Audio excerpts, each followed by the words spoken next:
అన్న నమస్తే. ఎక్కడనా? ఎలా ఉంది ఇప్పుడు? ఎవరు గెలిచే అవకాశం ఉంది? ఎన్నికలు అయితే అయిపోయినాయి. ఎవరు గెలిచే అవకాశం ఉంది ఆంధ్రప్రదేశ్లో? ఆంధ్రలో చంద్రబాబు గెలుతాడు. ఎందుకంటే పోయినసారి ఎస్సీ వర్గీకరణ చేస్తే ఎస్సీ వాళ్ళకి 24,000 జాబులు వచ్చింది వర్గీకరణ అయినాక. మళ్ళీ ఆయనకు గెలిస్తే ఎస్సీకి జాబులు వస్తే 53 కుప్పలాలు కాబట్టి చదువుకున్న వాళ్ళకి కూడా ఉపయోగం ఉంటుంది.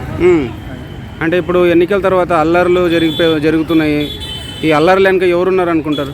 ఇప్పుడు ఎన్నికలు కాబట్టి ఒకళ్ళు కొట్టుకోవచ్చు. ఇంకా గెలిచాక అట్లే ఉండదు.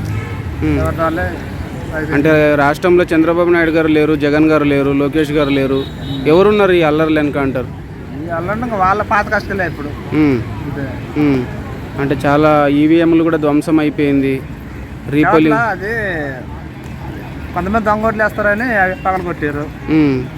అంటే ఇప్పుడు ఎన్ని సీట్లు వచ్చే అవకాశం ఉంది? టీడీ జనసేన కలిపి 100 సీట్లు రావచ్చు. 100. ఓకే. మా ఎంపీ స్థానాలు ఎన్ని వస్తాయి? ఎంపీ స్థానాలు 100 మొత్తం 4 25 16 15 రావచ్చు అండి. ఫైనల్గా అయితే చంద్రబాబు నాయుడు గారు సీఎం అవుతారు ఈసారి. ఎందుకంటే చంద్రబాబు పవన్ కళ్యాణ్ కలిసారు కాబట్టి. పవన్ కళ్యాణ్ గారు పిఠాపురంలో గెలుస్తారా? పక్కా గెలుస్తారు. ఎంత మెజారిటీ వస్తుంది పవన్ కళ్యాణ్ గారికి? 50,000. లోకేష్ గారు మంగళగిరిలో గెలుస్తారా? గెలుస్తారు. ఆంధ్రాలో వచ్చేది టీడీపీ.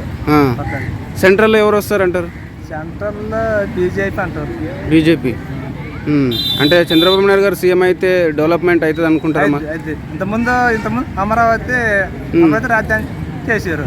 అప్పుడు డెవలప్ బాగుంది. ఇప్పుడు జగన్ వచ్చాక రాజధాని ఆగిపోయింది, డెవలప్ ఆగింది. ఎలా మరి జగన్ వస్తే వైజాగ్ అంటుండు, చంద్రబాబు నాయుడు గారు వస్తేనేమో అమరావతి అంటారు. మీకు ఏది మంచిగా అనిపించింది? నాకు అమరావతి మంచిగా ఉండదండి. అమరావతి దగ్గరలో ఉంటుంది ఆంధ్రాకి. వైజాగ్ ఎక్కడ సముద్రం అమ్మటి మనకి పనులు కావాలంటే అక్కడ మనం వెళ్ళాం కదా. మొత్తానికైతే మళ్ళీ కూటమి గెలవాలని కోరుకుంటున్నారు. ఓకేనా? Thank you.